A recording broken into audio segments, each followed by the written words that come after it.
Hey guys, welcome back to CWF Toys, and today we're reviewing the Friday the 13th Ultimate Pamela Voorhees figure. So as we can see on the box, they were warned, they are doomed, and on Friday the 13th, nothing will save them. Check out the box up at the top. You got NECA, Friday the 13th, the original, 17 and up. Same thing right there on the side, NECA Real Toys, and we got some really cool promotional art on the back of Mrs. Voorhees. All the different weapons she comes with, and obviously it includes machete, axe, knife, broken paddle, bow, arrows, interchangeable heads and hands. And if you guys want to see what the window packaging looks like, there you go. There's a nice look. The figure itself, well, some toy photography of it. Here's what she comes with. We've got the machete, the axe, very interesting looking axe by the way. And we got the broken paddle, the different hands. Obviously she's a lot older, a woman, so she's gonna have the wrinkled hands. And we got the bow and arrow, the knife, and some arrows. And then obviously all the different head sculpts of the late Betsy Palmer. But yeah, there we go. So guys, I'll be back in just a second, and whenever I get back, we will go over this figure. Alright, I'll be back in 3, 2, 1. Alright guys, so we are back, and here's the diorama piece that comes with the figure and like the backdrop, which I'm definitely going to use a lot. But yeah, here is the overall figure, and look at this head sculpt. I mean, creepy and eerie. That's definitely Mrs. Voorhees. That's definitely Pamela Voorhees, Jason's mom. I mean, that's creepy. It's just such a creepy look and stare. And you can tell there's evil behind those eyes. Which, I mean, she was crazy. Yeah, she started murdering people in the movie. But anyways, first head sculpt. There's the articulation on that. Down about that much. Side to side, all the way around if you want. But you can lean forward just a little bit. Backwards. Even the sculpt detail on the head is really fascinating. Like she's literally missing a tooth there. Yeah, that's so interesting how they did that. If you look closely, she's missing a tooth. Interesting. Right there, it looks like it. Or like has like an underbite. Really interesting. We're going to go over overall articulation first. And then after that, we're going to go over all the accessories and show them on the figure. And then we'll have a tiny little comparison at the end. So yeah, we've got, there's your neck articulation. Here's the arm articulation. So it can go all the way around, it can go out pretty smoothly, pretty easily too. There we go, there's some better lighting. It was not wanting to focus, but yeah, you can move your arms up kind of like I said so if you want. You can bend her elbow there. Same here, bend it about that much. Obviously twist if you want. You can turn around and bend it kind of like that if you want as well. And there's a couple different things you can do there. Not too crazy. I mean, you can spin it around if you wanted to. Up to you. Same thing right here. I think having a picture of Mrs. Voorhees waving from a creepy window like that would just be eerie. Extremely eerie. But yeah, so there's this one, obviously. You can move side to side. Preferably keep right here. We got the wrist joints, hand pegs movement right there. Let's see here. Same thing on this side. These are just the open palm hands. Or either she could be reaching out to you, or maybe she's clapping you. Who knows? Bam. You know, maybe she's just waving. Who knows?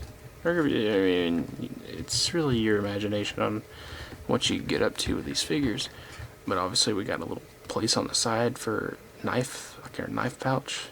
Little hunting knife pouch, which she does come with a hunting knife, which is a really cool accessory. We'll get to that. But there's overall articulation. That's about as far as you're going to get with the chest. There's a little bit of a, see, like, you can get like that, or like that. I mean, it's covered by the sweater, obviously. It's not going to be too crazy. See, there's a little bit of movement, though. Still that little penny round joint. And then here's the pants. Pants aren't too bad. Actually, kind of like the sculpt on the pants and the boots a lot. So with this, obviously, you can kick up about that much. Maybe out to the side there, a little bit back. Same thing on this side. Go up about that much. That's pretty high. And go back. You can obviously have her on her knees if you want. Kind of like on that scene where she falls to the ground and gets her head cut off. Or I think she's standing up when that happens, but you could have her like her body like that and her head like on the ground because she literally gets her head chopped off. In the end of the first movie, spoiler alert, should I say, but I think everybody's who's probably watching this has seen the first Friday the 13th, or you wouldn't even know who this is. So, yeah, there we go. Anyways, getting back to the main point of the video here. Another articulation we got is the boot swivel. So, obviously we got a little bit of a swivel. And yes, it can go down a little bit and up a little bit. Not too crazy, though. Same thing right here. So yeah, there we go on that. And like I said, I like the design. The sculpt on the boots, the sweater's nice. Obviously, you got this awesome head sculpt. This is what comes on the figure, by the way. So now let's get into the accessories. Put Mrs. Voorhees right there for the moment. And alright, first we're gonna go over, might as well go over this first. So we've got the hunter's knife. Really cool knife, by the way. I like this knife a lot. And to show you, well, you could have her hold it with this hand if you want, but I wouldn't recommend this hand for holding it. You could have her holding it looking all mysterious and creepy like that, or evil and psycho, or I could put it in here like it's supposed to be, a little knife shield or sheath, whatever it's called, little holder right there. So there we go, there's that. Next, I'd say let's go over some hands. So right here we've got, look at the detail on the nails too. That's so interesting. And the wrinkles of the hands. Really interesting. And there's a ring on her finger. Obviously to say that she was married, had a child, which his name is Jason. Obviously Jason Voorhees, guys. Yeah, there's that. And yeah, this is meant for holding weapons, obviously. So there's those two hands, and then we've got two more hands. Really creepy nail design. I love it. Right there. Meant for holding something or pulling back. I think it's pulling back the bow and arrow. Look how long her nails are, though. It's really interesting, the sculpt. And then this is obviously for, I think, the bow and arrow or holding one of the arrows, I'm assuming. Or you could just say it's her punching hand if you really wanted to. But there is a tiny little hole there for the accessories to go. Alright, so next we should go over the axe. Really neat accessories. Got some blood splatter on it, not too much though. You can add more if you wanted, but I think it's just the right amount. It's kind of a weird looking axe, but I know a lot of axes do look like this from back in the day, so there we go. There's one accessory down. We've got another really cool accessory, which is the paddle board, the broken paddle board. It's wooden, and obviously it looks like it can stab somebody, which from the looks of it, it did or it will. Then we got the trusty machete, which started this franchise, to be honest, because in the later films, Jason's main weapon is a machete. So yeah, trusty machete, Mrs. Voorhees, right there. So next we've got one of the coolest accessories here. So we've got the bow. And yes, guys, you are supposed to shoot the arrows. Look at this, it's a string and you gotta be very careful with it, but it does bend. Really neat, really neat. So, next accessories we've got from there is obviously the arrows to go with it. And see, they've got different tips on the arrows. This one's prone to be really sharp, I believe. Wait a minute, we're gonna get the other one that looks, oh wow, that's really sharp. Be careful with that, guys, it's pointy. So we're gonna try this out. I'm gonna show you the little prong there. It's kind of tiny, but there's a little prong there for the actual arrow. If I can get it to go on here, we will get it on there. Let me just show you guys there. See, we got it attached to the string, right? We lift it up just a little bit, right there, about even level. Check that out. It actually shot the arrow it actually shot. I know you guys can't see, but it actually come over here. That's really neat. So we're gonna show you guys that. It actually literally is designed to shoot the arrows. That's really cool. I'm gonna have to try to figure out how to use that in something, or have a cool kill scene in a stop motion with the bow and arrow or something. It'd be really cool to try to figure all that out. But without wasting too much of your guys' time, now we're gonna go over the different head sculpts with this figure. That one really doesn't want to come off. Okay, there we go. This is what the peg we're working with, which this is a really good change for NECA. I think they should stick with this peg for their head sculpts. But next, I think we should do. Honestly, I think we should do this one. This one's the concerned look. I think it's on there. Nope, it was not on there. Here we go. Look at that. Look how good that sculpt is. For some reason, it doesn't want to go on there well. That's the only complaint I'm having. Maybe I've got to drill it a little bit, heat it up, something. Oh, there we go. It's on there now. I had to hear the popping noise. That's the concerned scene, I think, right before she dies. Or when she thinks she hears Jason or something. I don't know, like you could like have a scene like that. Really nice though, really nice. So now we gotta try out the other head sculpts. Oh my goodness. Next head sculpt we've got is this one, which is not too bad. This one's like her freak out moment, I would say. Of course I get a little bit of paint rub on mine. What the hell, NECA? Ugh. The only complaint I would say right there. Literally the paint rub. Why? It's so obvious too, you can see it. I mean, it's still a really nice figure, but like, come on. Right on the face too, man. That just sucks a lot. Alright, next up we've got the last head sculpt, which I think a lot of people are gonna like this one. The screaming head sculpt, which you could say this is when she's attacking the final girl in the movie, or whenever she's fixing to have her head chopped off. I think one of those two. I think one of these two right here, the ones where the final scene of the movie where she dies. But I mean, you get 3 head sculpts, technically 4 in total, but 1 on the figure, 3 extra head sculpts. So that's a total 4 head sculpts. But this is a really good figure. I mean, I enjoy it a lot. I'm gonna enjoy it a lot. I just gotta figure out what I'm gonna do with it. We gotta change out these hands and show her holding some of these weapons.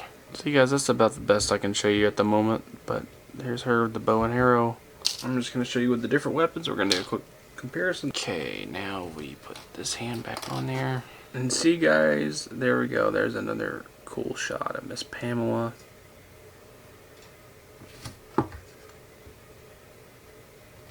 With the paddle. So we showed the bow off, we got the paddle. So the bow, the arrows, and the paddle, it's all shown off. Now next we've got to try to show off the machete and the axe, of course. Obviously change some head sculpts out here. Let's go with the axe for right now. Look at how creepy that is. Let's just get a close-up of this right here, the woods. And just have Miss Pamela Voorhees right here in the middle of these woods. And that's all you see. Now that, guys, would be creepy, would it not? Check that out. Just like that. It's not even that lit. It's just kind of like said so there. Dang it, I don't know why it doesn't want to focus. I need to get a photo like that, though. I don't know why it's doing this. It doesn't want to stand. I don't understand. Anyways, getting back to the main purpose of the video. Of course, we got Miss Voorhees right there holding the axe. And we've got, obviously, can't forget, got the machete. The classic machete. Let's see if we can get this right here. She looks mean right there. Perfect shot image of her in the dark. Well, kind of in the dark, should we say. Wow, of course that wants to friggin' fall. There we go. That's so cool. There you go, so there's a shot. There's a cool shot. Obviously, gotta change it up one more time. I'm gonna give her little pocket knife that she's got, or whatever it is, her little knife. We'll recreate the shot on the back of the box with this knife. Let's see here. Here we go. Once again, we got the woods here. There we go. There you go, right in front of the camera. Really cool shot right there. We're gonna show her a comparison. We're going to show Mama Voorhees with her son, Jason. So, that being said, while showing a little comparison, we're gonna obviously have a little bit of a touch up here. There we go. Not too crazy of one. And if you want to keep it classic, Whenever I say classic, as in like closer to the films, I'll show you guys this Jason, which is part 2 Jason from NECA, up next to his mother, Mrs. Voorhees. So yeah, so there's a little comparison, cool little comparison there. If you want to get even crazier with it though, I mean, he literally does have her severed head in his shack at the end of the film, pay attention. But in part 3, whenever he finally dons the hockey mask, you can also have Jason compared next to his mother whenever he gets a little bit taller, right here. So there we go.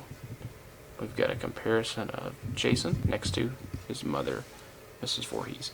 And so guys, that does it for this video. Stay tuned for the stop motion series that is coming out. It'll be just a little bit before you guys see that Pennywise episode, but right after that, we're gonna have this one big film, which is obviously gonna be the 6th film, where you have Friday the 13th on one side of the story happening, and Nightmare on Elm Street on the other. Freddy Krueger on one side, Jason on the other, and who knows, maybe they'll cross over, maybe they won't. But if you see where the story's going, you might be able to guess that for yourself. Anyways, I know this is Freddy Krueger in a Pamela Voorhees video, but it's still NECA and the horror and promoting the stop motion series. Anyways, here's the comparison. Hope you guys enjoyed this video. I'm going to sign off here. So, thanks for watching. Make sure to drop a like, leave a comment, tell me what your favorite part of the review is, and if you're going to be picking up this figure or not. I highly recommend it if you're a Friday the 13th fan. I had to have it because, well, I've collected all the other Jasons except for the Freddy vs. Jason and the remake so far. And, well, I need the part 7 Friday the 13th figure. I have him, but he's a bootleg. He's a KO version, which I didn't know until after I bought it, because I ordered it from China, and the guy sold me a KO. So I'm going to have to buy the actual official version at some point as well. So I'm only missing a couple more. The only figure we really need is Friday the 13th Part 9, which is Jason Goes to Hell, and then Part 8, Jason Takes Manhattan. After that, I think we'll be chilling on a completion of the Friday the 13th franchise. Anyways though guys, I'm going to sign off here. Hope you enjoyed this video. Make sure to leave your feedback in the comments. Subscribe for more. CWF Toys signing off.